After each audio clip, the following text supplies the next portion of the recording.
Hello everyone and welcome to another devlog video for Homegrown, the casual farming game I'm making using my own engine. And this week I don't really have one specific feature that I'm going to be working on. In the last couple of devlogs I've been able to show you one big feature from start to finish, but I don't really have that this week, so I thought I would go back to the style of video that I used to do way back when I was working on Equilinox, which is to just film a whole week of development from start to finish and see what happens. Hopefully some of it will be interesting, some of it might not be. Let's find out.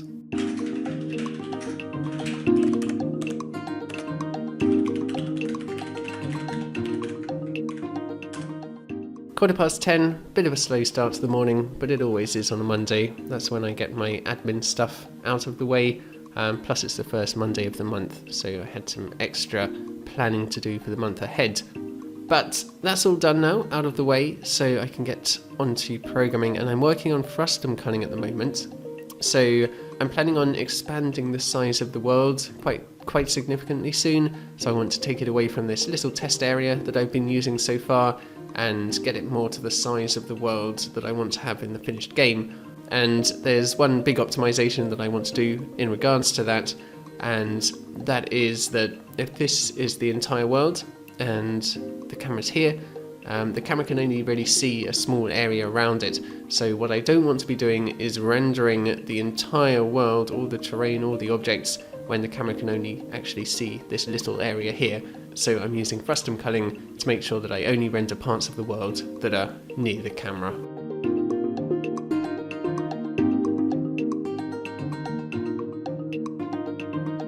Just finished the basic frustum culling calculations, and I'm testing it here with this sphere, and in the console you can see it says whether the sphere is in view or out of view, or whether it's partially in view, and that all seems to be working very nicely. I should just quickly explain what frustum culling is for those who don't know. So if this is the camera, then the area of the world that the camera can see would look something like this, except in 3D. I just can't draw very well in 3D. And this shape is called a frustum. And the idea of frustum culling is that we use a bit of maths to test whether other objects intersect with this frustum shape. And if they do intersect, then it means that they're in the camera's view and so need to be rendered. And if they don't intersect, then it means the camera can't see them and so they don't need to be rendered.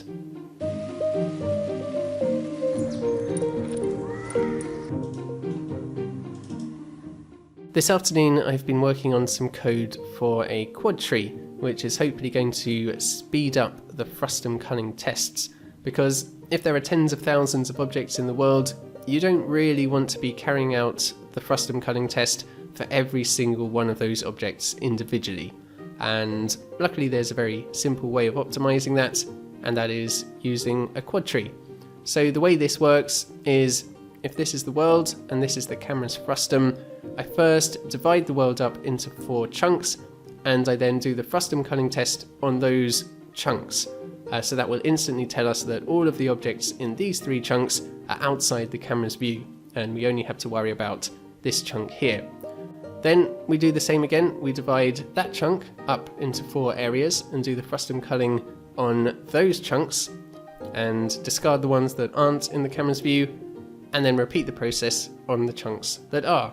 And we can keep doing this over and over again until we get down to the desired level of accuracy.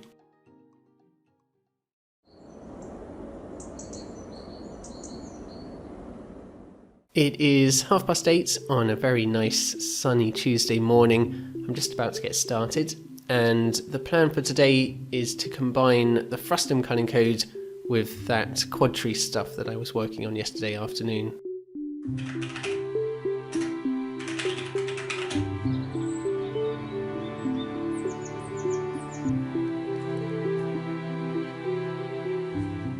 I'm currently just shuffling around a lot of stuff to do with the scene creation so that I can expand the size of the world. So this is how big it's going to be for now. I might increase it again in the future, but this is plenty big enough for testing, and for testing the frustum culling, which I've almost got up and running now. 12, time for my lunch break. and it's been a successful morning. I have now got the entity frustum culling working, so you can see in the console it says how many entities are being rendered. And if I zoom out so the whole world's visible, you can see it renders all 3,344 entities. But if I zoom into a specific area, you can see that number goes right down because it's now only rendering the entities that are in visible chunks of the quad tree. So it doesn't render all of that stuff, all of the trees and the grass and the plants that are outside the camera's view.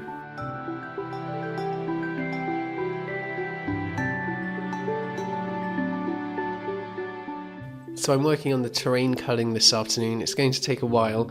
In the meantime, I wanted to show you something that I implemented last week, which was making it possible to have bits of grass and flowers around the farm. Previously, the farmable area had to be completely clear, but now it doesn't. And when you dig somewhere where there's grass or flowers, they just get destroyed. So that will make the farm area look a little bit nicer. Right now I'm going to take a break because I want to get outside and enjoy the sun and go for a quick bike ride.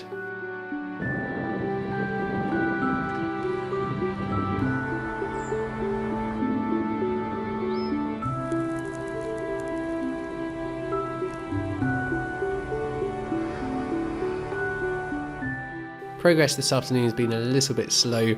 I've been down in the weeds of the code. Some of the code for initializing the terrain is a little bit messy, and I've kind of been sweeping it under the carpet because it's not been that bad. But now with the culling stuff that I want to implement, it's just going to get even messier if I don't tackle it properly. So that's what I've been trying to do this afternoon, but I'm done for the day now.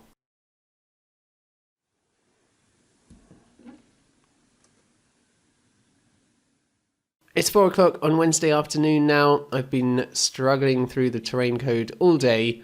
I rewrote most of it, then it stopped working altogether and I had some very strange bugs. But I finally got it all working now, and I can split the terrain mesh up into chunks now. And you can see the chunks here. Sorry it doesn't look very nice at the moment, but you can see the chunks. I'm just manually disabling the rendering for some of them so that so you can see they exist. And the next step is to use frustum culling to determine which of those chunks should be rendered. But I want to take a bit of a break first because I've been working on this all day, so I'm going to do a bit of work on my balcony now. I want to tidy it up a bit, remove all the old plants from last year, and get it ready for planting this year's plants.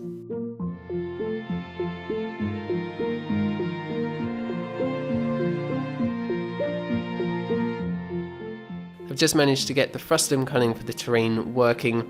The way it works is that each chunk of the terrain mesh corresponds to one node in the quad tree, and it's using higher level nodes than the entities they're using. The entity nodes are 8x8 in size, whereas the terrain chunks are using the 32x32 nodes, just because I wanted the chunks to be a bit bigger. And then I don't have to do any extra frustum culling calculations. The chunk just checks the relevant node in the quad tree. If it's visible, then the chunk is also visible. So here it is working in the game. Obviously I can't really show you it, but in the console you can see how many terrain chunks are being rendered. So when we can see the whole world, then all 64 terrain chunks have to be rendered because they're all visible. But as I zoom in to a specific area, you can see that number goes down and down as fewer and fewer terrain chunks are visible, until when I'm at this height, then only a handful of nearby terrain chunks are rendered.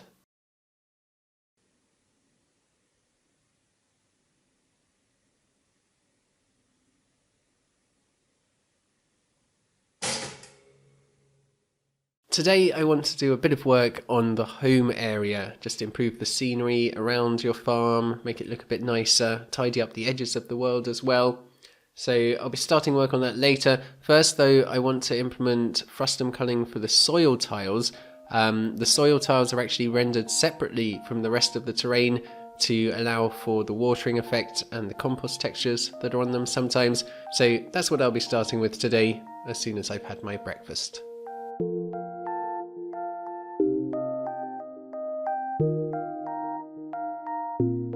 So frustum culling's now working for the soil tiles as well. So as always in the console here, you can see that when I'm zoomed out, it's rendering all of the soil tiles, but then if I zoom into a specific area, it's now only rendering the visible soil tiles. And the way this works, it's exactly the same as the entities. So when a soil tile is created, it finds which chunk, which node of the quad tree it's in, and it's using the leaf nodes of the quad tree, that's the 8x8 ones. And then to check whether the soil tile is visible, it just checks whether the chunk that it's in is visible, and that doesn't require any extra frustum culling calculations, it just checks the result.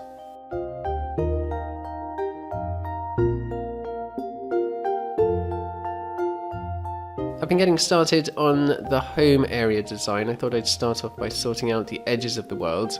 So I added in a new terrain type to the game, which is water. Obviously at some point I'd like to add an actual water shader, but I'm not going to do that now. And then I put water all the way around the edges of the terrain and used a bit of purlin noise to make the edges look a little bit more interesting, and then made sure that no objects spawn in the water. 12:10, just about to stop for my lunch break, and just been doing more work on the home area. I moved the house nearer to the water. I think it looks a bit nicer there, and I added a pathway leading up to the house. The path doesn't actually go anywhere, but there's loads more that I want to do to the home area at some point. I'm not going to spend too long on it today because it's not really the sort of task I should be working on at this stage of development. But I do just want to make it look a little bit nice for now, for the sake of the videos and also for the monthly Patreon releases. It's been a pretty relaxed afternoon. I did a bit more work on the home area, added some more scenery, ended up hand placing a lot of these trees, which was perhaps not the best use of my time. Also added a smoke effect to the house, and apart from that, caught up with a few emails, went for a run, and now I'm going to finish off the day by going to the garden centre and getting some seeds for the balcony.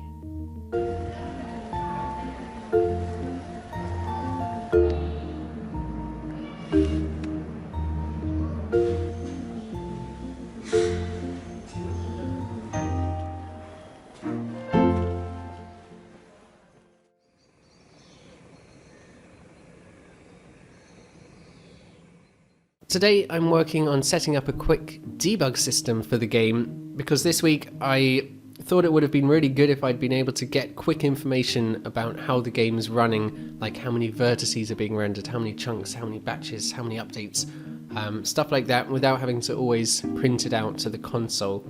So just been planning this out, and at the moment I'm setting up a little UI panel for displaying this information in the game.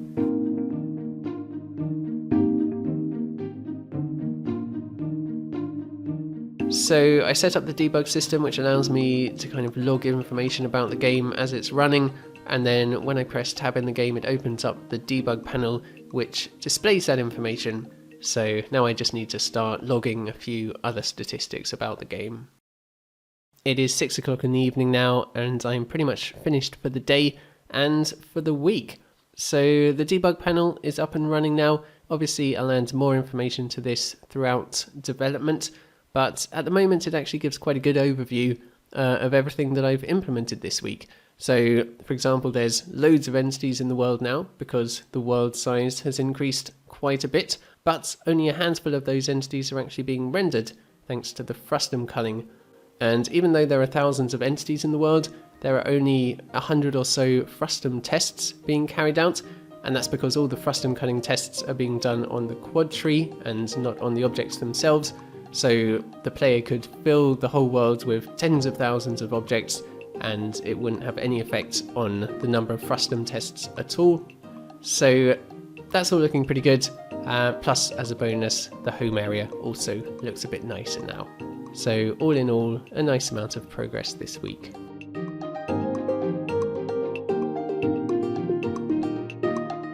So that is going to be it for this video. The plan for the next weeks is I'm going to do 2 more weeks of work on the graphics update, and then I will be finally moving back to gameplay, which I'm very much looking forward to. Before I finish, I want to give a big shout out to the top Patreon supporters from last month, who were Zanil Ambakar, Atomic Code, Walden Yan, Chris Naismith, Throbbing Wind, Alan Lance, Josiah Hillman, Nikat Asgazada, Dieter Reinert, Harry Chung, John Needham, Christoph Herb Ho, Adam Farkas, Hagen Vingard, Matthew Connaughton, Miggy Doze, Andrew Witt, Marek Mikolajczyk, Sean McCrory, Caffeine Coda, Timothy Gibbons, Alexander Chavez, and Neil Blakey Milner. So a massive thank you to you guys, and of course to everyone else supporting me over on Patreon. For this week though, that is it, so thank you guys very much for watching, and I'll see you all again next time.